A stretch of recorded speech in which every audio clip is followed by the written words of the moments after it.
Welcome to tonight's sleep story, The Man Who Fed Birds.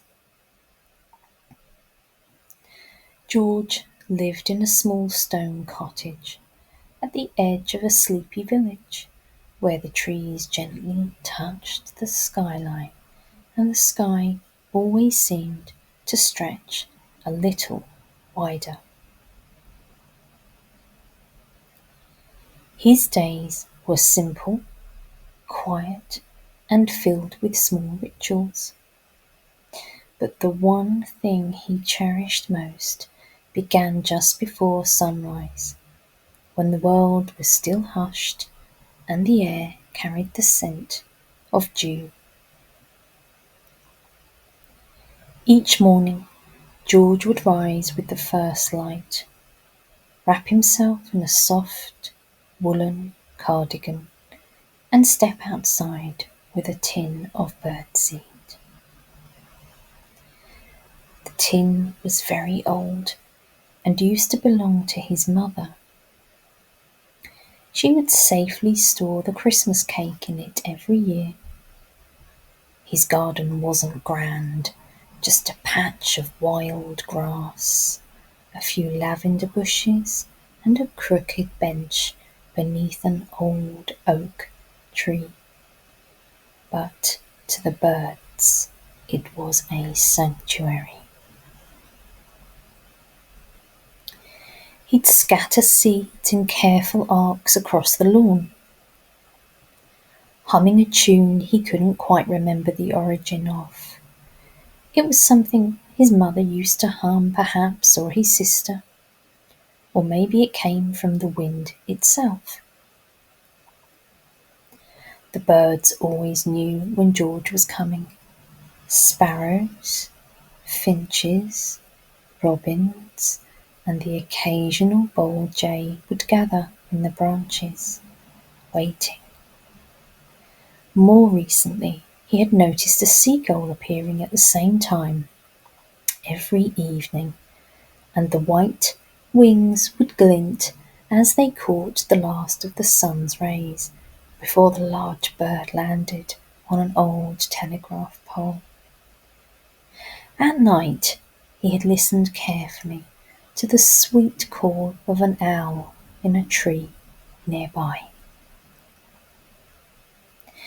In the mornings, as the sun crept over the horizon, the garden would come alive with fluttering wings and soft chirps.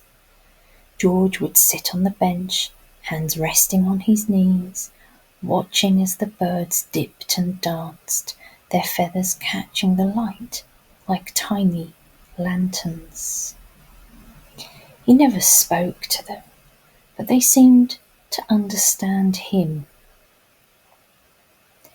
There was a kind of quiet conversation between them, one of trust, of shared mornings, of mutual stillness. Sometimes a robin would perch on the edge of the bench, close enough that George could see the shimmer in its eye. He'd nod gently as if to say, "Yes, I see you." The villagers knew George as the bird man. Children would wave to him on their way to school, and neighbours would leave small bags of seed on his doorstep. But George didn't feed the birds for recognition. He did it because it made the world feel softer. Because in those moments, surrounded by wings and whispers, he felt part of something timeless. One morning, as autumn began to stretch its golden fingers across the landscape, George noticed a new bird, a small, speckled creature with a curious tilt to its head. He didn't join the others right away.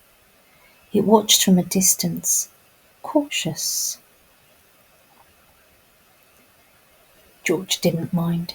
He simply scattered the seed as usual and sat down. Day by day the bird crept closer, until one morning it landed beside him on the bench. George smiled. "You took your time," he whispered, voice barely louder than the breeze. The bird chirped once, a sound like a question. George nodded. "Yes, it's safe here." The seasons turned. Snow dusted the garden, then melted into spring. George grew older, his steps slower, his cardigan heavier. But every morning he fed the birds, and every morning they came. One day the bench was empty. The tin of seed sat untouched on the porch. The birds waited, wings tucked, eyes scanning the eerily silent garden. And then, as if by instinct, they began to feed themselves, pecking gently at the seed, fluttering around the oak tree, keeping the ritual alive. Some of the villagers would throw seed and old fruit into the back garden as it remained empty, in memory of the old man who had cared so much for nature.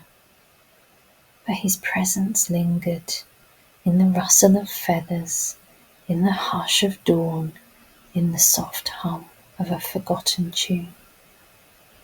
And somewhere, in a place beyond time, George watched with a different kind of vision, something deeper. He watched the birds, the garden, the people, and he smiled. Because in his garden, the world was still soft and the wings still dance.